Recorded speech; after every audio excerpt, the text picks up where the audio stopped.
Assalamualaikum warahmatullahi wabarakatuh. Bismillahirrahmanirrahim. Tabarakalladzi nazzala al-furqana ala 'abdihi liyakuna lil 'alamina nadhira. Allahumma shalli wa sallim ala sayyidina maulana Muhammadin wa ala alihi washabbihi asma'in amma ba'du. Yang sangat saya hormati Rektor Tribakti Kiai Haji Abdul Ghafabi, semua keluarga Lirboyo, semua yang hadir yang saya hormati. Ini tadi saya diajari doa maksa Tuhan.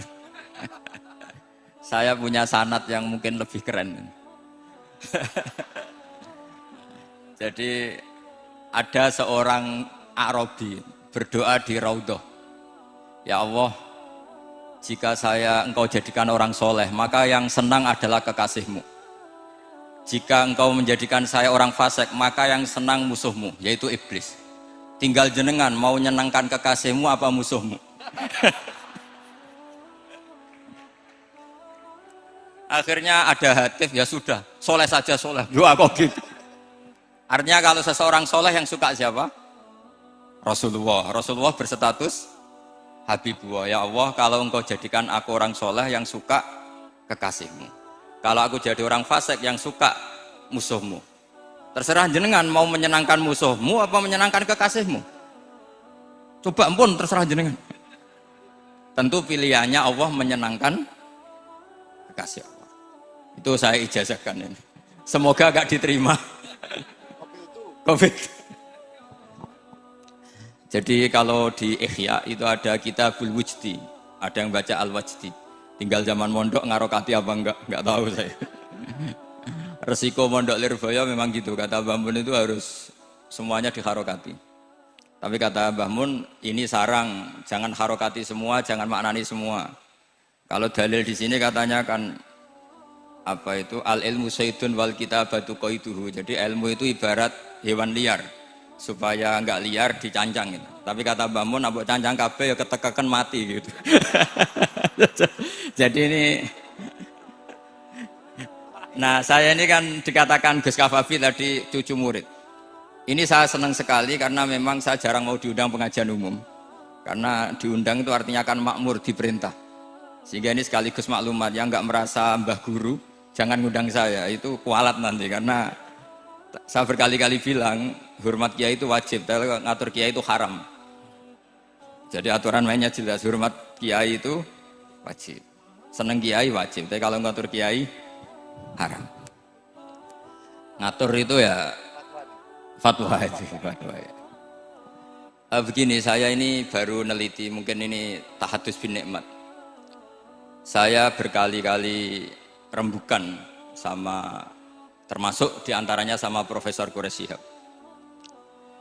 Itu mau menjadikan manhajul Quran itu mudah. Di antara kitab yang saya pelajari serius itu kitab Syajaratul Ma'arif. Nanti sebagian tak tinggal di sini biar diajarkan Gus Rikza.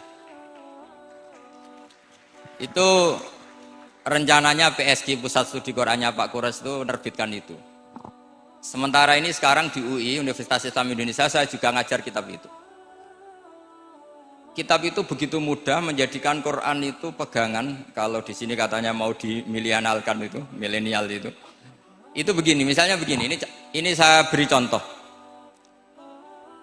Jadi peristiwa-peristiwa khusus yang ada di Quran itu ditabwib secara umum. Jadi ini saya nanti tidak guyon supaya Gus Rikza gak kelihatan kalah, karena kalau guyon-guyonan itu menang saya. Saya ini orang Pantura. Saya misoh saja ada dalilnya. Karena memang dalam tarikh-tarikh itu gitu. Ini Muhammad ponakan kamu, kata orang-orang kafir. Saffaha ahlamana wasabba alihatana. Semoga gak ada yang menerjemah wasabba alihatana. Kitab itu mudah sekali. Misalnya begini, saya beri sekian contoh, mungkin 3-4. Babu nafil ibad bikullil bilad. Bab kalau seseorang itu harus manfaat di mana saja dia berdomisili. Terus beliau secara mudah bilang qala ta'ala hakian an Isa bin Maryam wa ja'alani mubarakan ainama kuntu. Saya adalah orang yang hidup di mana-mana itu membawa apa? Berkah. Terus beliau memberi judul secara umum Babu Nafil Ibad Bikullil Bilad. Sehingga saya di Rembang, di Lirboyo atau di mana saja, etikanya satu, harus bermanfaat. Setidaknya manfaat kalau ada orang ingin menang ya saya ngaku kalah lah. Kalau ada orang yang ingin saya diangkat jadi murid ya oke saya jadi murid beliau. Enggak masalah. Karena bagian dari kesalian itu tawaduk. Pasti yang tawaduk jadi wali karena man tawadu'a rafa'ahu Allah. Yang kumo luhur jadi guru pasti tidak jadi wali.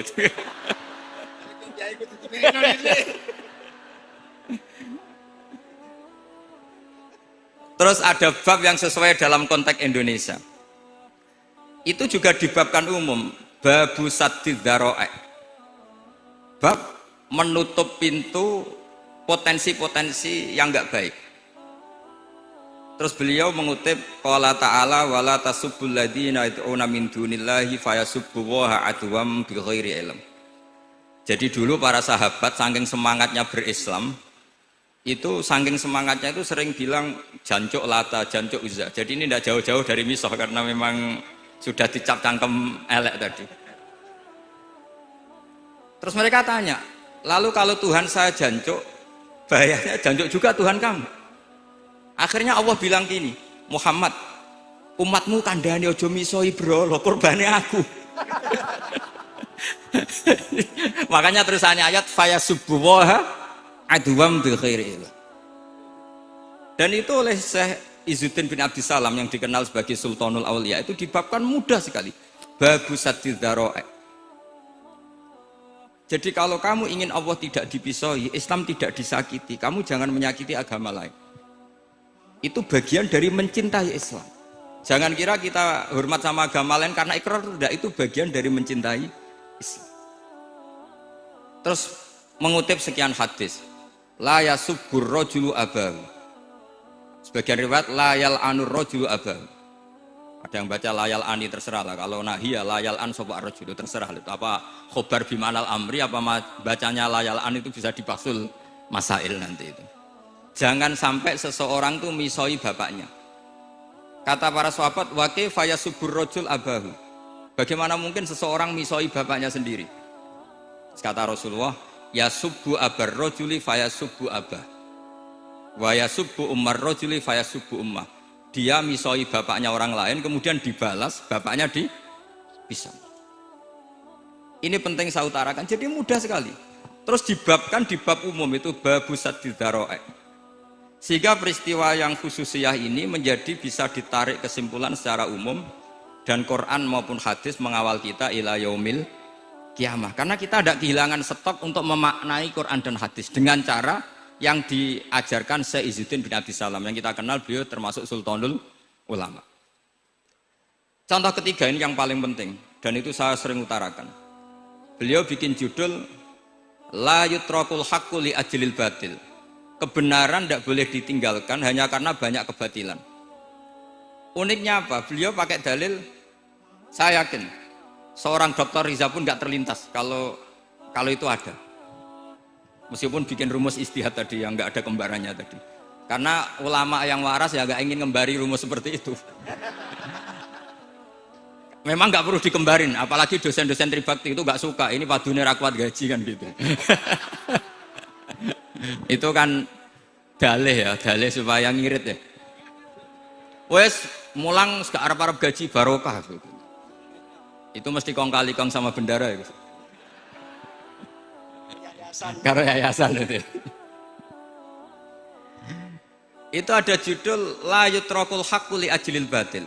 Itu uniknya beliau hanya dalil inna sofa wal marwata min sya'airillah faman hajjal baita wa atamara fala junaha alaihi ayyat tawafa bihima. Sofa dan Marwah itu hakikatnya adalah min syairillah, termasuk syiar-syiarnya Allah. Maka siapa yang haji maupun umroh enggak apa-apa. Allah dalam bahasakan itu enggak apa-apa, fala junah enggak apa-apa, terus saja tawaf di situ. Memang dalam bahasa Quran enggak bahasa sa'i tapi pakai bahasa tawaf, ayat tawafa bihima. Kata Syekh Izzuddin bin Abdissalam, di sofa ini ada Isab nama berhala, di Marwah ada Nailah juga nama berhala. Yang orang-orang jahiliyah dulu ini menyembah dua berhala ini. Karena ada berhala mereka merasa risih kalau ibadah ritual tauhid di situ. Tapi kata Allah, teruskan saja kamu tawaf di situ atau sa'i di situ. Artinya apa? Kebenaran tetap diperintahkan meskipun ada kebatilan. Jadi gampang sekali. Terus beliau bikin judul la yutrakul haqqu li ajlil batil. Barang hak itu tidak boleh ditinggalkan karena barang batil. Saya di mana-mana kalau boleh dikatakan fatwa. Kalau ada orang mati karena narkoba atau karena mendem atau karena koplo atau karena oplosan, itu kita sebagai kiai datang saja. Tapi tidak harus kiai yang top-top kayak Gus Rizal, salah satu kiai datang. Karena sekali kita tidak datang, mereka akan menciptakan tradisi baru dalam penguburan. Kiai ratekong, soleh-soleh ratekong, dipendem ala mereka. Didekno ambek diminumi arak. Sehingga kita datang ini karena apa? Sebetulnya demi melaksanakan syariat Islam, memperlakukan janazatu muslim. Kita kelola secara Islam. Meskipun mangkel, kita mangkel, wong mati kok oplosan. Mati-mati pas sujud kan keren. Atau mati karena gaji terlambat kan keren. Ini mati kok. Atau mati karena miskin telat apa? Gaji kan keren, tirakat lah, qanaah. Nah. Betul, ini mas-mas kalau yang mencintai Bapak tidak kesampaian, syahid cinta itu juga syahid. Asal tidak pernah lihat, tidak pernah SMS. Ngempet tok, itu kalau mati itu syahid. Tapi syaratnya nggak ngelihat, nggak nge-SMS, nggak WA. Pokoknya seperti itu. Nah, ini penting saya utarakan. Saya pernah diundang salah satu acara akad nikah. Itu yang undang itu nanggap ketoprak. Gus, nanti ada ketoprak di rumah saya, tapi jangan nggak usah lihat itu. Tapi jam 9 ngakatkan anak saya. Ya saya datang. Pas itu memang nggak ada witir, saya datang. Itu sudah ada biduannya banyak di situ.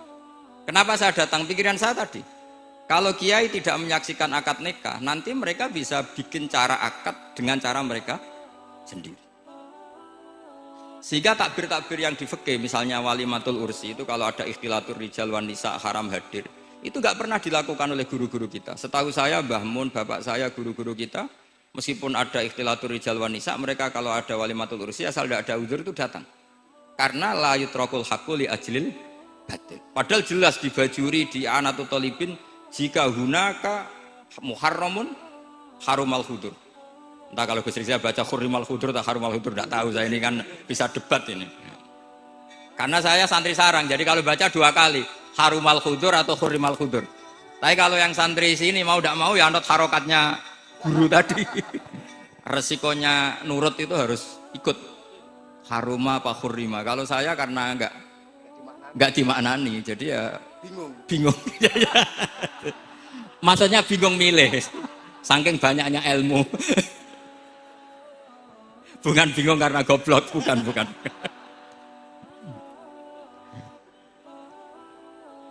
Ini penting saya utarakan. Jadi judul itu penting sekali. La yutrakul haqqu li ajlil batil. Contoh keempat, babu tolabil manzilah. Seorang yang terpercaya itu boleh cari pangkat di pemerintahan. Beliau dalilnya gampang sekali. Yusuf ketika merasa mampu mengendalikan ekonomi, ketahanan pangan zaman itu, beliau matur ke Aziz, ke penguasa Mesir, qala ja'alni ala khazainil ardh. Jadikan saya sebagai pengelola hasil bumi. Ini hafizun alim, saya ini orang terpercaya, saya ini orang yang pinter. Maka ngaku pinter itu boleh asal pinter betul. Karena Nabi Yusuf bilang ini hafizun alim. Ini sudah 4, sampai berapa? 7 sampai 7. 5 aja nanti ilmunya habis. Jadi saya mohon nanti kitab itu saya tinggal 1, tolong dipelajari teman-teman supaya ada cara mudah. Dan kitab itu pernah dibaca Syekhina Kiai Maimun di Sarang, pernah tak bawa ke Jakarta, saya diskusikan dengan Pak Profesor Quraisy Shihab. Terus sekarang juga dalam proses diterjemah. Tapi saya mohon ini yang nggak penting, terjemahnya itu nggak penting. Ini anak-anak Lirboyo kan bisa ngartikan sendiri, bukan sekedar terjemah tapi ngartikan sendiri. Itu unik, cara memahami itu unik sekali dan mudah. Jadi setiap peristiwa khusus itu diberi judul umum. Nah barokahnya judul umum ini, Quran itu menjadi ngawal kita ila yaumil qiyamah. Tapi kalau itu kamu anggap ini peristiwa Yusuf, ini peristiwa Yakub, peristiwa Ibrahim, maka seakan-akan Quran itu tidak untuk kita. Makanya tadi, misalnya wala tasubul ladina dibabkan babu saddid dzara'i. Itu semudah itu, segampang itu. Sehingga dalam kitab Minhajul Abidin diterangkan ada seorang wali yang takut dosa karena banyak perempuan cantik yang pakai celana pendek, banyak bulat di dunia itu. Singkat cerita dia uzlah, dia santai-santai di gunung makan rerumputan. Terus ada wali yang kelasnya lebih tinggi. Kamu di sini ngapain uzlah? Kenapa? Meninggalkan dosa. Terus digojlok sama wali yang lebih senior. Kira-kira ya saya gojlok Gus Rizal gitu. Kata si wali yang lebih senior tadi, taraktum ummata Muhammadin fi aidil mubtadi'ah. Sebetulnya kamu itu tidak menghindari dosa, tapi malah parah. Ketika umat tidak kamu pimpin, artinya membiarkan dipimpin kelompok lain. Dan itu bisa orang ahli bid'ah, bisa orang kafir, bisa yang lebih menyesatkan. Jadi uzlah itu tidak solusi. Ini pentingnya pembanding. Jadi gak apa-apa nanti setelah saya ngisi, dikasih kesempatan untuk bully saya, gak apa-apa. Saya terlalu sakti untuk dikalahkan. Jadi artinya muhibbin saya itu gak ngefek lah kalau saya diadili siapa? Gus Riksa. Gak ngefek. Jadi menurut saya nanti tak kasih kesempatan untuk ngadili saya. Terus setelah itu selesai, saya tidak jawab lagi. Sebagai latihan calon wali itu harus sabar, man. Jadi wal kadhiminal ghaidha wal afina anin nas. Jadi setelah saya dibully nanti saya bilang sudah saya maafkan, wassalamualaikum, terus gitu. Terus contoh yang paling ekstrim gini Gus Rizal, ada contoh babu jawazin namimah limaslahatin. Bab boleh adu-adu. Adu-adu itu mengadukan satu peristiwa yang buruk ke orang lain karena maslahat. Itu contohnya unik sekali. Saya ini bingung, masa ada namam atau namimah kemudian ditoleransi. Terus beliau pakai dalil wajah arojulum min aqsal madinati yas'a qala ya Musa innal mal'a ya'tamiru nabikal yaqtuluka fakhrus innilaka minan nasihin. Musa, saya ini pegawai kerajaan Fir'aun, saya termasuk perwira di kerajaan Fir'aun. Saya tahu rapat tadi malam itu memutuskan menangkap kamu untuk dibunuh. Maka kamu harus secepatnya keluar dari Mesir. Itu kan sebetulnya tipikalnya agak namimah, adu-adu, tapi limas lahatin. Itu mudah sekali kitab itu. Jadi saya mohon anak-anak Tribakti yang mau mengkaji Quran ingin alim, pakai kitab itu. Saya jamin kalau khatam pasti alim. Khatam paham maksudnya. Daripada sampean pakai metode usul fikih itu keruwetan, karena selain judulnya sudah ruwet. Ulul usul itu sudah ruwet. Dulu saya ngaji di sarang itu semua satu kelas itu semuanya dapat 4 terus. Kecuali saya tidak dapat nilai karena gurunya bingung biji. Tidak tahu bingungnya itu karena dianggap terlalu alim atau terlalu goblok, tidak tahu saya. Yang jelas usul fikih saya itu nggak ada nilainya. Begini kalau dalam usul fikih kan begini. Ya ini agak menghormati pasca sarjana, jadi agak-agak ruwet biar kesannya itu ya intelek atau pinter lah gitu. Kalau guyon terus itu kan nganggep sampean itu isane mau paham guyon itu. Jadi gak ngergani orang seperti orang guyon terus itu. Tapi ini agak serius. Begini. Misalnya saya sebagai kiai ngundang Zaid, kamu ke sini. Saya jelas sebut Zaid ke sini, ada tamu gitu. Sebetulnya saya ingin Zaid apa ingin cah dalam siapa saja asal bisa melayani tamu. Zaidun itu zikrul ba'di wa iradatil kul apa zikru Zaidin fi ainihi. Itu kan jadi perdebatan di ilmu usul fikih. Ketika Zaid gak ada, terus di situ ada pelayan yang bernama Bakar Umar gak datang, pasti kayaknya marah. Cek sombong ya santriku, tak udang rano sing moro. Terus misalnya anak-anak bilang, Pak Yai Anda kan tadi manggil Zaid, gak manggil kita. Cek gobloknya maksudku ono sing nyuguhi teh. Ora kudu Zaid, Bakar Umar ya kena. Bocah kok goblok kan mesti gitu. Artinya gini, menyebut aktor dalam Quran atau hadis itu yuradu syakhsun bi'ainihi, apa itu bagian dari zikrul ba'di wa iradatil. Sehingga semua peristiwa di Quran entah itu nyebut Fir'aun berarti mewakili orang togo, orang yang lacut. Menyebut Musa mewakili orang baik. Apa bagaimana? Itu jadi perdebatan. Lah itu di kitab usul fikih itu penjelasannya ruwet sekali. Sehingga mungkin misalnya begini dalam satu kaidah usul fikih. Hormati tamu yang datang ke saya, siapa saja. Setelah itu saya ralat, hormati Zaid jika datang bertamu ke saya. Dalam usul fikih itu potensi Zaid ini menjadi mukhassis, berarti siapa saja menjadi batal karena ditaksis kata Zaid. Ada potensinya begini, siapa saja tetap berlaku, dan kiai menyebut Zaid adalah zikru ba'di afrodi dzalikal kulli, menyebut individu dari kuliah yang masuk. Jadi tetap hormati tamu siapa saja. Yang termasuk siapa saja adalah Zaid. Apa siapa saja tidak menjadi hukum karena terganti hanya khusus Zaid. Itu jadi perdebatan di perdebatan usul fikih. Jadi terlalu ruwet. Tapi kalau di kitab tadi yang Syajaratul Ma'arif karangannya Izzuddin bin Abdissalam, itu gampang sekali. Saya baca itu min awali hatta akhir itu tidak ada yang iskal, gampang sekali, mudah sekali. Karena tadi mungkin dikarang ahlinya dan dibaca oleh ahlinya, jadi gampang sekali ini. Jadi semudah itu, istidlal itu gampang sekali. Ya saya ulang lagi tadi, karena ditulis orang ahli dan dibaca oleh orang ahli. Tapi saya pastikan kitab itu tuh mudah sekali. Kenapa saya menyarankan begitu? Karena begini, sekarang itu banyak orang menafsirkan Quran karena hanya melihat terjemah atau dengar-dengar dari orang lain. Sementara kita yang gudangnya, kita ya semua lah, santri, sarang, lirboyo semua, itu tidak mau memulai.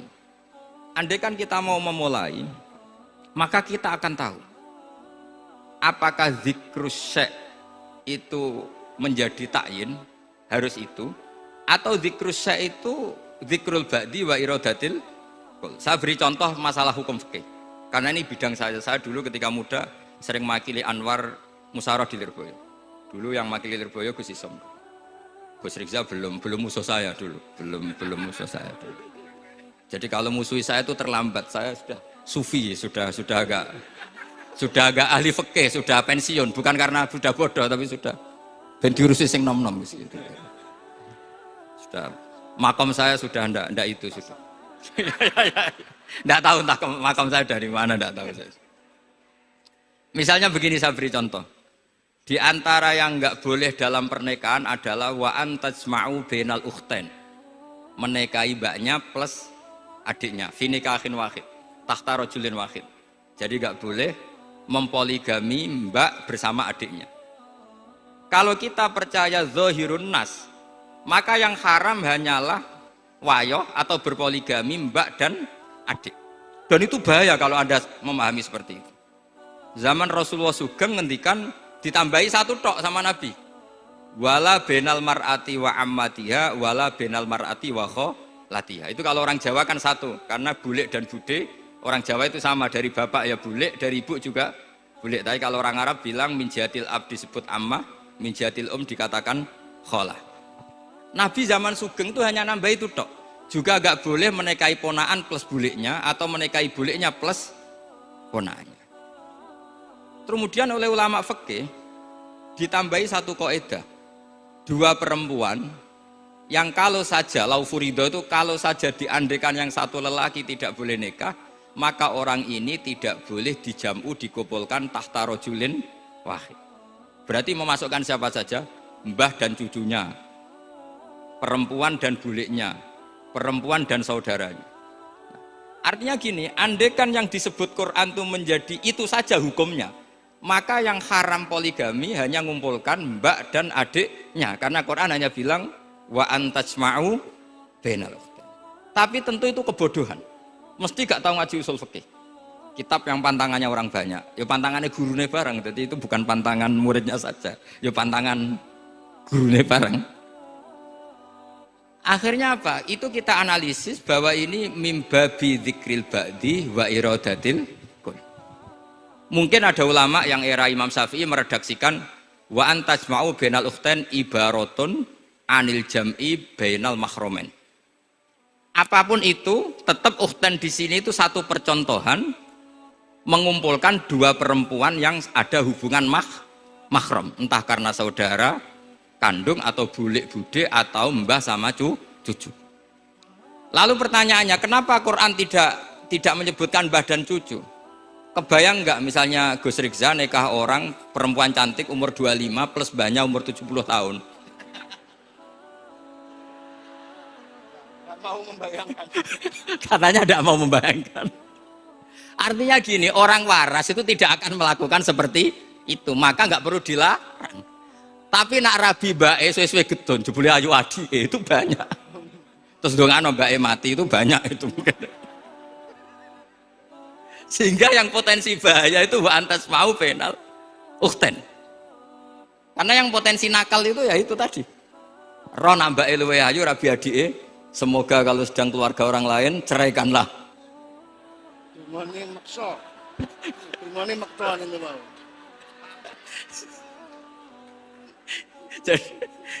Jadi ini penting saya utarakan. Jadi ini serius tapi saya tetap rileks. Jadi mohon dipelajari lah usul fikih. Kalau usul fikih Anda kesulitan, pelajari saja kitab Syajaratul apa? Ma'arif. Nanti kitabnya saya titipkan siapa saja Pak. Insya Allah sampai ke kursi saya. Apa kitab Syajaratul Ma'arif. Itu menurut saya kitab terbaik dalam mempermudah memahami Quran. Ya modelnya begitu. Misalnya tadi babu nafil ibad bikulil bilad, bab seorang hamba sebaiknya di mana saja bermanfaat. Terus cerita tentang Nabi Isa, wa ja'alani mubarakan aina ma kuntu.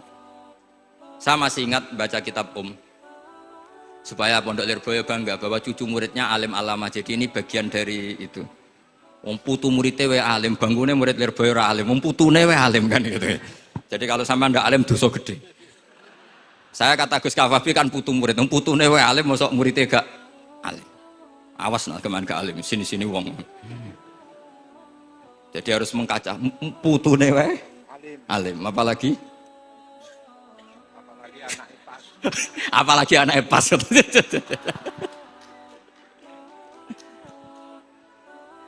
Jadi tadi sampai mana Gus? Lupa ya. Adik ayu. Aji ayu terus. Mbake sing ayu. Didongakno tadi. Iya, ditungane bentang mati adike oleh mbake. Tapi adiknya mati Gus. Saya teruskan lagi ya.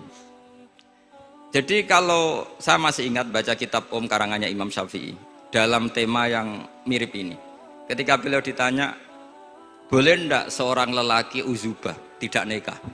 Waqat qala Rasulullah sallallahu alaihi wasallam andeka sunnati faman rohiba an sunnati faleza minni. Itu kata Imam Syafi'i. Ya kalau dia tidak nikah karena benci sunnah Rasulullah itu buruk. Tapi kalau karena takdir dia tidak suka nikah atau gak payu rabi ya gak apa-apa kan. Terus Imam Syafi'i ditanya, apa dalilnya? Jawabnya Imam Syafi'i itu rileks sekali. Inna wa ta'ala dzakara abdan sholihan wa wasofa bi annahu hasur. Terus beliau baca ayat wasayyidaw wa hasura wa nabiyyam minas sholihin. Allah itu menyebut sekian hambanya yang soleh. Dan di antara hambanya yang soleh itu berstatus hasur, orang yang tidak nikah. Artinya tidak nikah itu bukan mengganggu kesalehan. Maka uzubah itu halal. Semudah itu dulu orang memahami Quran. Kok sekarang jadi sulit itu salah gurunya apa salah muridnya?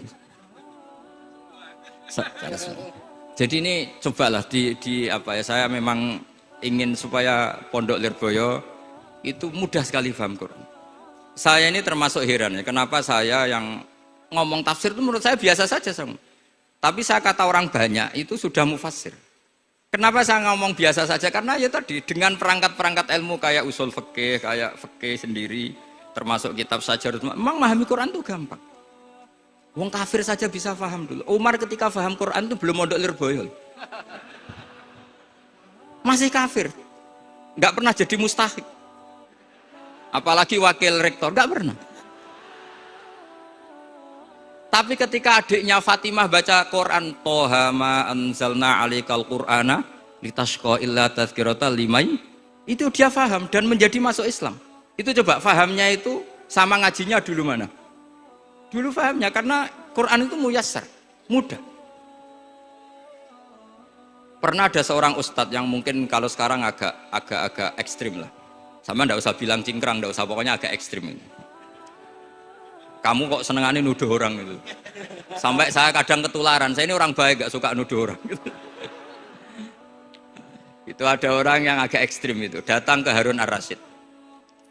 Ya Amirul Mukminin gitu. Inni nasihun laka famusaddidun alaika. Fala tajidanna alayya fi nafsika syai'an. Saya ini orang baik-baik, ingin nasihati jenengan, cuma saya agak kasar. Musaddid itu agak kasar. Dalam bahasa Arab musaddid siddah itu kasar. Kasar atau tegas, kasar lah. Dalam konteks ini maknanya kasar. Fala tajidanna alayya fi nafsika syai'an. Mohon jangan dimasukkan hati. Apa kata Harun Rasyid? Ngendikan itu mudah sekali dan itu sangat Qur'ani. Kata Harun ar-Rasyid, uskut ya Ustadz. Sebagian riwayat uskut ya jahil. Hei orang bodoh, kamu diam. Inna Allaha ta'ala ba'atha man huwa khairun minka ila man huwa syarrun minni. Wa ma'adzalika qala ta'ala faqula lahu qawlan layyina la'allahu yatadzakkaru aw yakhsha. Kamu diam hei Ustadz bodoh. Allah Ta'ala itu mengutus orang yang lebih baik ketimbang kamu, yaitu Nabi Musa, ke orang yang lebih buruk ketimbang saya, yaitu Fir'aun. Itu saja harus beretika. Faqula lahu qawlan layyinan. Kok kamu sama-sama muslim mau main kasar sama saya? Kitabnya mana? Kira-kira seperti itu. Akhirnya Ustadz tadi, ternyata jenengan lebih alim, mboten sios. Semudah itu orang memahami Quran. Inna wa ta'ala qad ba'asa man huwa khairun minka ila man huwa syarrun minni. Fa inna wa ta'ala ba'asa Musa. Wa Musa tentu lebih mulia ketimbang Ustadz ini. Ila man huwa syarrun minni. Saelek-elek Harun Rasyid itu jelek Fir'aun. Musa yang Rasul yang orang sangat baik diutus ke orang yang sangat buruk yaitu Fir'aun, itu saja beretika faqula lahu qaulal layyin, harus sopan. Jadi kayak apa? Saya bayangkan kayak apa bahagianya kita kalau melihat santri-santri ini memahami Quran seperti ini. Itu kan mudah, nggak perlu dokter, bisa juga perlu,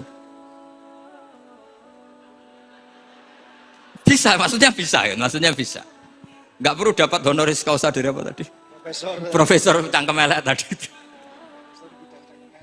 Jadi karena Quran itu dalil, kata Ibnu Abbas, Al-Quran dalil itu mudah ditaklukkan, dibawa kemana saja itu bisa.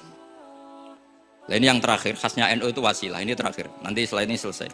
Tapi saya mohon MC atau moderator atau siapa lah ngasih waktu Gus Rizal untuk bully saya, dan saya jamin tidak tak balas. Tidak tak balas dan saya latihan legowo tadi wal afina aninas. Sudah itu kata Rasulullah kan gitu, orang yang meninggalkan debat padahal dia benar banawahu betan fi rabbil jannah. Jadi sudah saya ingin masuk surga lah, tidak usah repot-repot berdebat. Wasilah misalnya Gus Kafabi niru Mbah Makhros atau Mbah Mun niru Mbah Karim niru Mbah Khalil Bangkalan sampai guru-gurunya. Karena zuriyatam ba'duha min ba'd.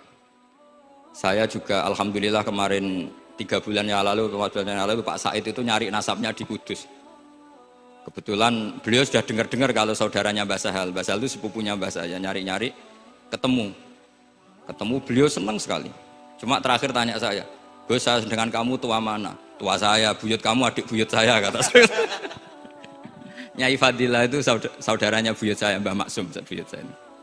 Yang di Pondok Damaran, saya sampai sekarang masih ngajar di Pondok Damaran, belakangnya Masjid Menoro itu.